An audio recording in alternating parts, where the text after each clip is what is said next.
next part, we will discuss about how to read a scientific paper, because when the student get into the research degree, so there are like a very new for reading scientific article or these things. So what do you think? How should a beginner student start reading a scientific paper in effective way to get an idea?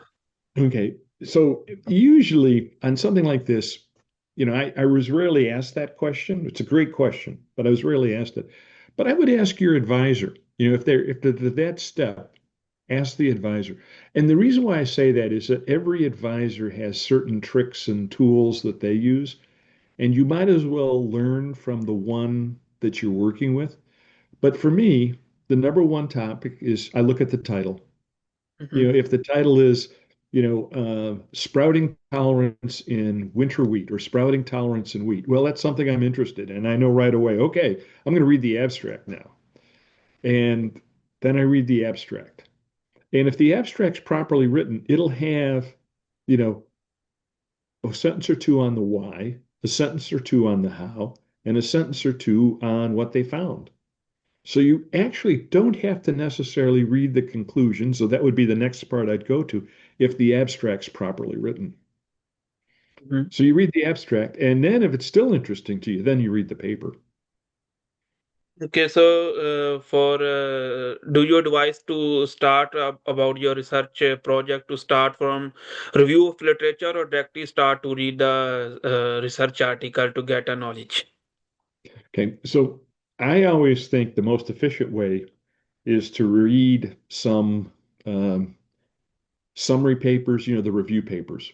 Okay, for a couple of reasons. You're new in the field. If they're done well, they'll have like 100 references. You can find all the key references among them. You don't have to hunt them out. Now with electronics, you can do that a lot better. But remember, I used to have to do that by hand, and so that was really, really much more difficult. Um, but anyway, I'd start with the review. I would also, again, think about what you want to add, but start with the review. Then I would read a few of the papers that really look interesting to you. Okay, And then thank look you for the for. new stuff because the review would be, older. Yeah.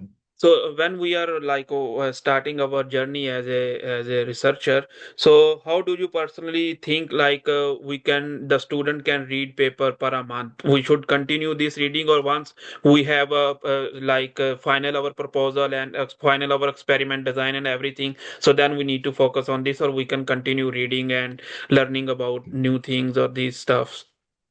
Well, I'm going to make two comments here. I retired in 2021 and I still read the literature because I'm curious. Okay. I don't ever want a student that's not curious. Okay. So that's the first thing. You should be reading it all the time anyway. The second thing is because you have a great idea and you work it and it comes out in, and in, let's say in 2025, it's a great idea and you're working on it, you're developing your proposal and the like. And in 2026, someone publishes a very similar article. You need to be aware of it.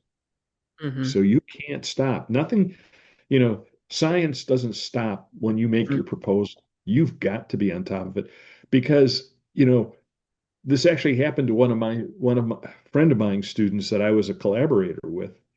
And we never did publish the paper that we should have probably, but we would have, if we wanted to, we could have published it if we had changed the context a little bit to say how this story fits. But that happens in science. I mean, you don't know what everybody is doing.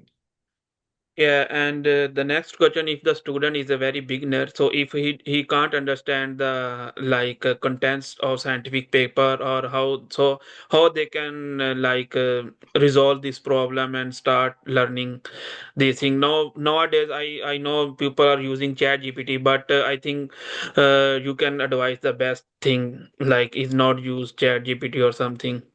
Yeah. Well, okay. So first of all, ChatGPT came out after I finished, so Yeah. I'm not a good person for that one anyway. But my thought would be on something like this. You need to ask people. You know, the A good graduate student group will Mhm. have students at different levels.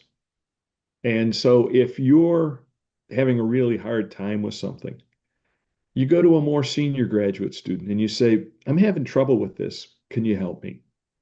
And if they can't do it, then you may be able to go to the postdoc or the professor or to a professor on your committee and ask them that question.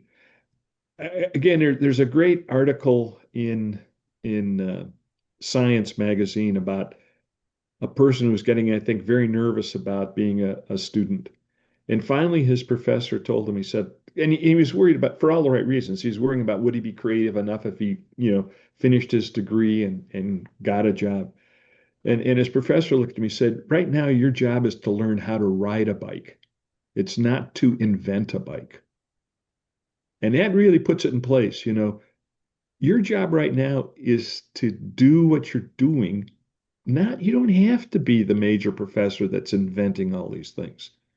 And that's part of your learning experience. Learn how to ride the bike. Later on, you can try to invent the bike, but right now, just learn how to ride the bike. Yeah, very useful comment even for me as well. It's really interesting answers.